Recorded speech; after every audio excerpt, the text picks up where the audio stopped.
figurine was standing upright in the rubble. Not fallen. Not buried. Standing, as if someone had placed it there and walked away. The shophouse around it had been reduced to broken tile and concrete dust by 8 a.m. The spirit house outside it had been knocked flat by the demolition crew's first pass. But the Nang Kwak, 30 centimeters of painted ceramic, one hand raised, face smooth as river stone, hadn't shifted an inch. Lalida almost stepped over it. She was running late. She had fresh noodles to get to her stall before the breakfast crowd, and she'd only stopped because the crash of the demolition had knocked her prep schedule back 20 minutes. But she looked down, and the figurine looked back at her with that patient, too still face, and Lalida thought, this is a sign. She picked it up and took it home. This was January 2024. 3 months later, her mother lost the use of her right hand. 6 months later, construction workers 2 kilometers away started dreaming about a woman with one hand raised. By then, Lalida understood what she'd actually picked up from that rubble. But she couldn't undo any of it. She was at Klong Toi Market by 4:15 a.m. every single morning without exception. Not 4:20. Not 4:30. The vendors at her usual noodle stall, an older couple who'd sold to her mother before her, had started setting aside her order the night before because Lalida arrived before they'd finished unloading. She'd pull her motorbike into the same spot, nod hello, hand over the cash she'd already folded to the exact amount in her jacket pocket the night before, and be back on Yaourt Road before the gold shop security guards had finished their first coffee. She'd been doing this since she was 19. 7 years of 4 a.m. alarms. 7 years of the same 30-minute ride through Bangkok streets that were almost quiet but not quite. There's no hour in that city when it's actually silent. She'd taken over the stall from her mother after the arthritis in Malee's hands got bad enough that gripping the wok had become something she dreaded. Lalida took it without complaining.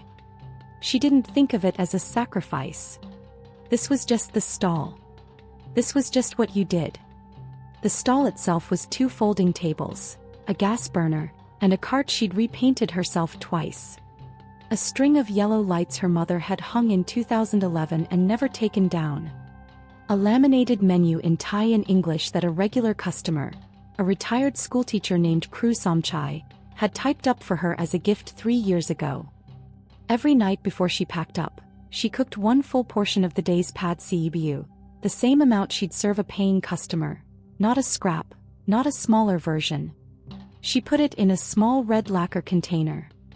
She set it on the spirit house at the corner of the stall, lit 1 stick of jasmine incense and bowed once. Her mother had taught her to do this. Her mother's mother had taught Malee. Lalida didn't think about what it meant in any particular way. It was just the thing you did at the end of the day, the way you washed the pan and rolled down the awning. On a good night, after the incense was lit and the stall was closed, she'd sit on the back of the cart and eat the meal she'd made for herself, something with more chili than she'd serve customers, and watch Yaourt Road empty out around her. The gold shops shutting their gates. The other vendors packing up. The last tourists taking photos of the Dragon Arch further down the road. She was good at being still. She was good at being by herself without it feeling like loneliness. That version of Lalida, the one who sat quietly at the end of the night, content, not wanting anything more than she had, lasted until January. The shophouse 3 stalls down had been empty for 8 months before the demolition. Old Mr. Chin had died with no children, no will, and apparently no one willing to contest what the city did with the building. The neighbors knew he'd come from a Chaozhou family, old Bangkok money that had thinned to almost nothing by the time it reached him. He'd run a traditional medicine shop for 40 years. He'd closed it quietly one afternoon, and 6 weeks later someone found him in the back room. The demolition crew arrived on a Tuesday and finished by noon. Lalida found the Nang Kwak in the debris on her way back from a supply run. She almost missed it. The rubble pile was knee-high in places, and she was watching her step. But something made her slow down. She told her friend Nong later that she'd heard a sound, like a small bell, except there was no bell anywhere near the site. She stopped. She looked down. The figurine was upright in the dust. Deep gold ceramic, about 30 centimeters tall, with enamel detailing on the robes in red and green that had barely faded despite being, she found out later, over 60 years old. The traditional gesture, one hand raised, palm out, beckoning. Her face serene. Smooth in a way that felt less like craftsmanship and more like something had worn it that way. The paint on the raised hand was rubbed thin, paler than the rest of the figure, as if 1,000 people had touched it in exactly the same spot over a very long time. Lalida picked her up. The figurine was heavier than she expected, dense in a way that made her check to see if there was something inside it. There wasn't, as far as she could tell. The ceramic was cool against her palm. Not cold, cool, even temperatured, the way old stone feels regardless of the weather. And there was no smell to her, which was strange.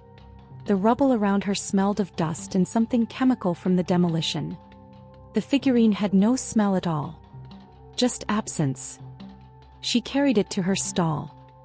Her friend Nang was there restocking napkin holders, and when Lalida set the figurine down on the counter to show her, Nang looked at it for a moment without saying anything. Then she said, "Where'd you get that?" And when Lalida explained, Nang picked up her phone and fussed with something on the screen and didn't pick the figure up. Lalida noticed that Nang didn't touch it. She'd assumed Nang just didn't want to get dirty from the demolition dust still on the ceramic. She installed the Nang Kwak in her spirit house that evening. Moved her existing small Nang Kwak figurine, the plastic one her mother had given her, to the back of the shelf. Gave the new one the front position. She lit extra incense that night. 3 sticks instead of 1. She was genuinely happy. She told herself this was a sign that things were about to get better. She was right about that. That was the problem. The orange cat disappeared first. He'd been living under Lalida's stall for 4 years. His name was Mamuang, Mango, because of the color of his fur. He wasn't her cat exactly, but she'd fed him every morning since he first appeared as a thin kitten someone had probably abandoned. He slept under the cart during the day and vanished at night to do whatever street cats do.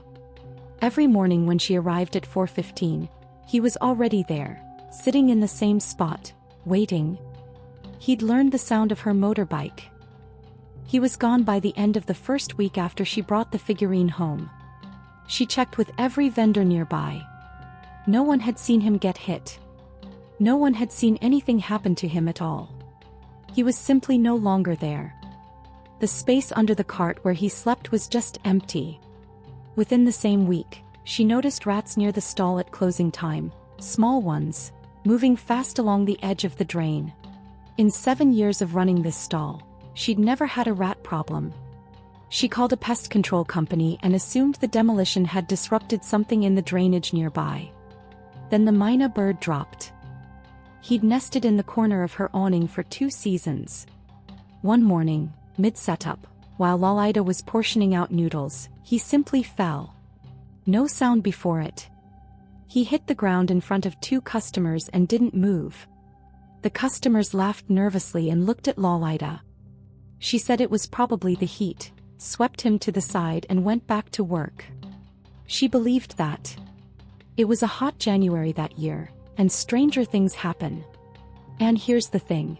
If you'd been watching Lalida during those 2 weeks, you would have seen all of this. You would have been counting. She wasn't counting. She had a business to run and the business had never been better. Because that was happening too. The figurine had been in her spirit house for 9 days when a food account with 400,000 followers posted about her stall and her phone started making a sound she'd never heard it make before. The sustained buzz of notifications coming in faster than she could silence them. She hired her neighbor's daughter to help on weekends.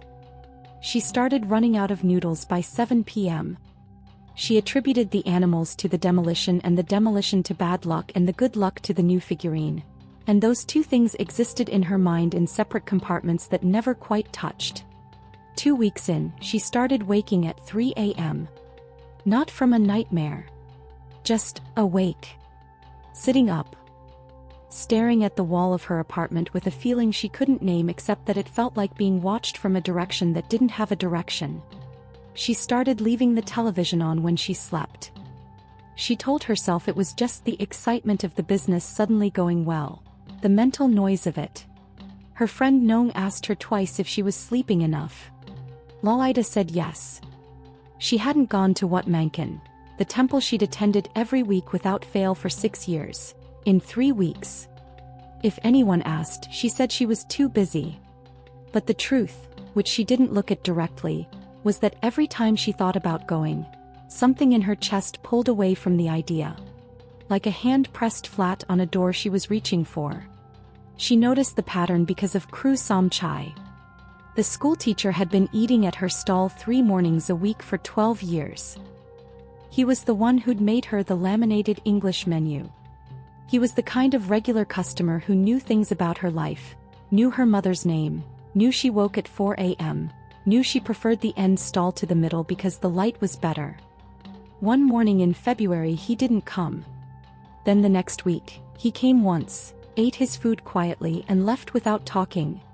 The 3rd week, his wife came instead and told Lalida gently that Kru Somchai had been diagnosed with something in his stomach and was having treatment. Lalida thought, that's terrible. She thought, I should bring him food. She didn't make the connection yet. Because why would she? A teacher gets sick. These things happen. But then her friend Da, who ran a phone case stall 20 meters away and had eaten Lalida's pad CW nearly every day for 4 years, came to her crying one afternoon and said she'd been scammed, an investment scheme, the kind that circulates online groups, and Da had put in everything she had over 6 months because she trusted a person she knew. Lost it all. 40,000 baht. Lalida held her hand and helped her file a report with the nearest police box. And then the retired policeman, Major Pratt, who came to her stall every Saturday morning and had for 8 years, called the stall's number one Saturday when he didn't appear in person, and told her briefly that his wife had left him. He said it the way people say they missed a bus. He didn't come back for a month. 3 people. 3 catastrophic losses. 1 month. All of them regulars. All of them people who ate at her stall multiple times a week, who touched the spirit house when they passed, the way you do in Thailand, the way it's automatic, a tap on the spirit house for good luck on your way past. She might not have connected it even then. But then the monk came. He was young, maybe 22, passing through with an older monk from a nearby temple.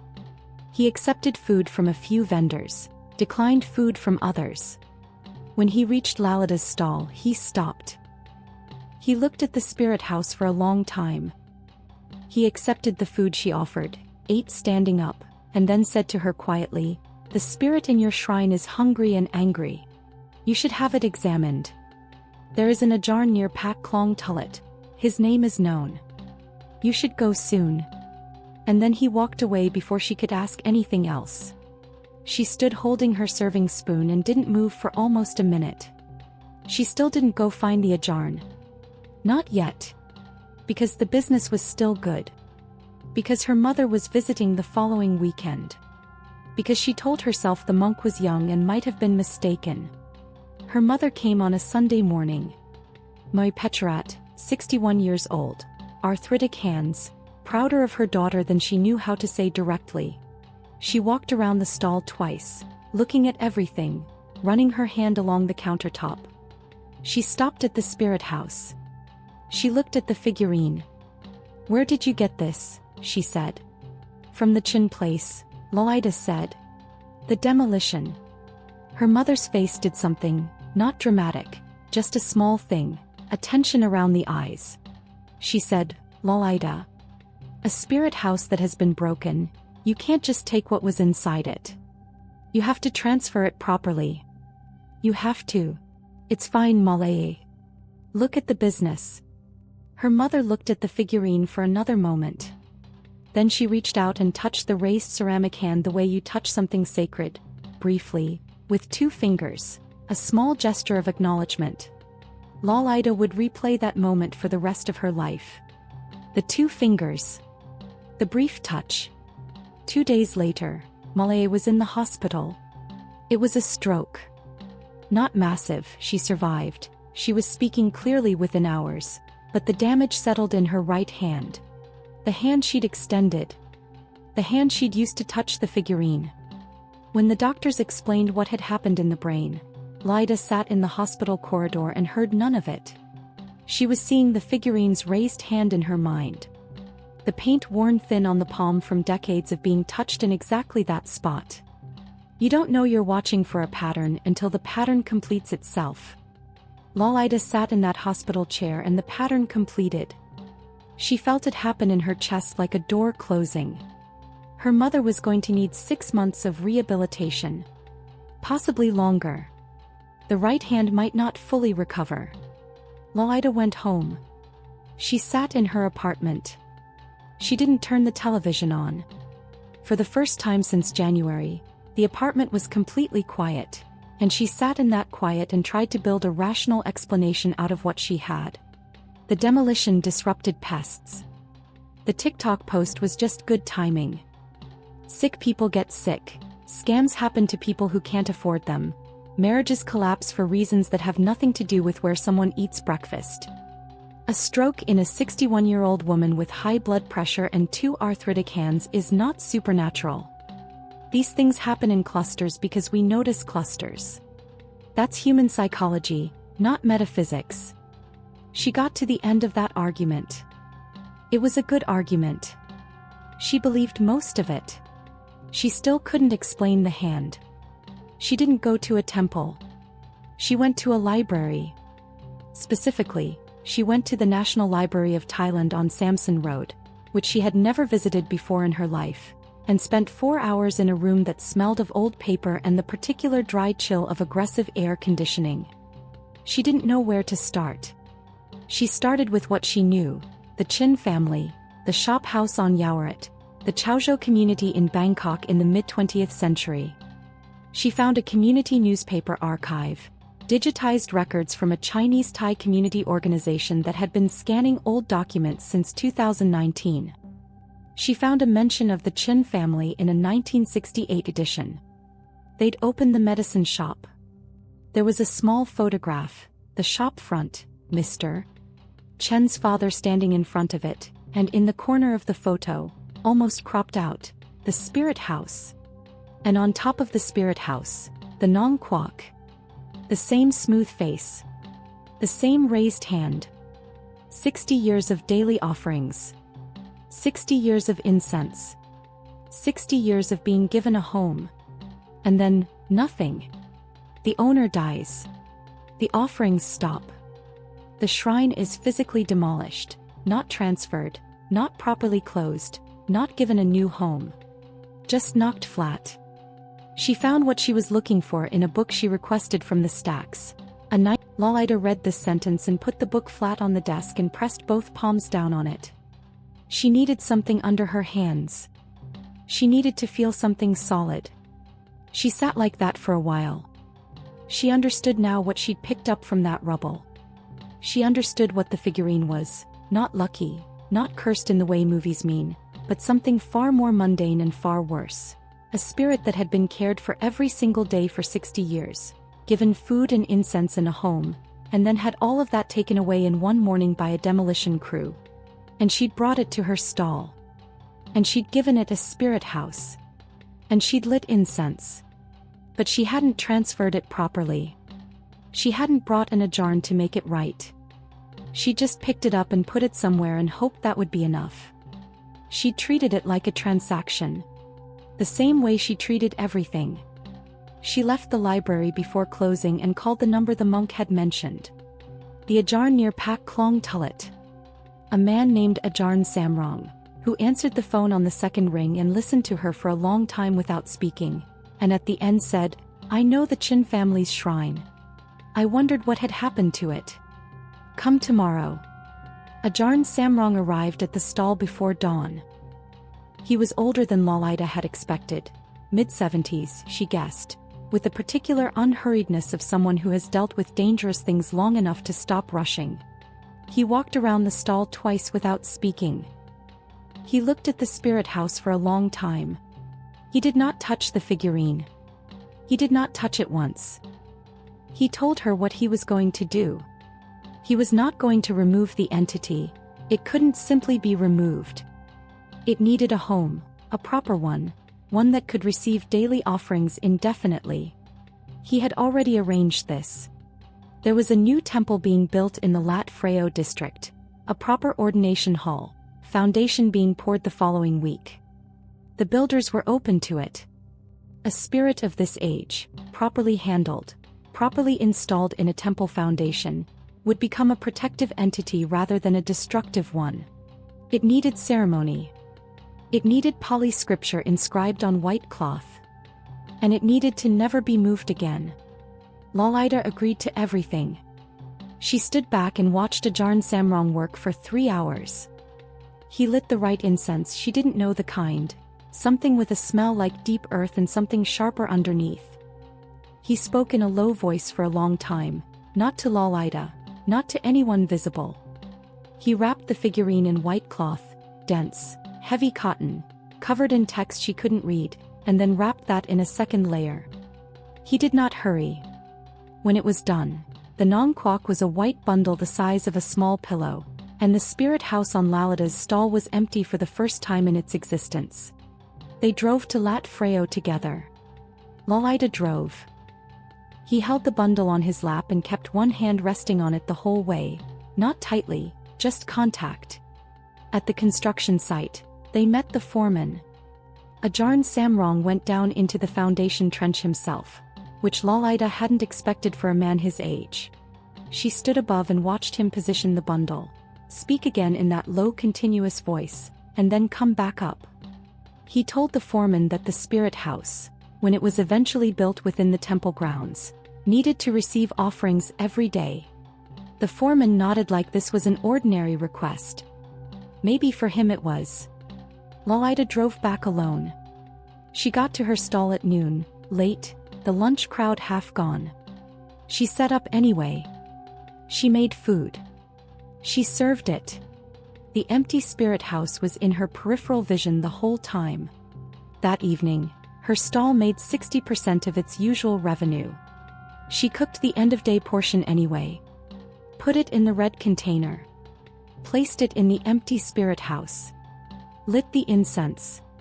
The smoke went straight up in the evening air without curving, and she watched it go and felt the specific relief of something finished, the way you feel after you've finally made a call you'd been avoiding for weeks. She went home. She slept through the night for the first time since January. Real sleep. She didn't wake at 3 a.m. She didn't sit in the dark. She slept. She woke at 4 a.m. by habit, got up, got dressed, went to Klong Toi. She came back to find the figurine on her spirit house. Unwrapped. Standing in its usual position. Raised hand facing outward. Face patient and smooth and still. The white cloth was nowhere. She stood in front of the stall and couldn't move. Her hands had stopped working. She could see the figurine and her mind was telling her that what she was seeing wasn't possible and her legs weren't taking her forward and weren't taking her back. The raised hand. Pointing outward. The mouth was open. She heard it then from inside the ceramic, from inside that sealed hollow body, a sound like something adjusting its weight. Like something turning over in a small, dark space. Like something that had been very patient for a very long time and was now done being patient. One sound. Then silence. She called Ajahn Samrong from the street. He answered on the first ring. She did. Every evening she placed the red container on the spirit house. Every evening she lit the incense. Bowed once. She didn't ask for anything. That was new. 3 months later. 3 months after the temple foundation was finished, 60 kilometers away, on the other side of the city, a construction worker named Boon Chai started waking at 3 a.m. He'd tell his wife it was just Lalida still runs her stall on Yaourt Road. What happened to her sits inside a specific kind of Thai belief system that is centuries old. The idea that the sacred requires maintenance, that a spirit given offerings for 60 years doesn't simply disappear when the offerings stop. that there is a cost to carelessness. Not because the universe is punishing you, but because some things, once started, need to be finished properly. Here's what I keep thinking about. A lot of us have bought something from a store that was closing down, or a market stall, or a garage sale, a figurine, a charm, a little statue of something we liked the look of. Something someone else had owned for a long time. Something with a history we didn't ask about. So if there's something like that in your home right now, do you know where it came from? Do you know what it meant to the person who had it before you? Do you know if they finished with it properly or just let it go? Look at it tonight and see if you actually know the answer. If this story stayed with you, subscribe and hit the bell. New stories every week, and we go as deep as the research takes us. We'll see you in the dark. The heat.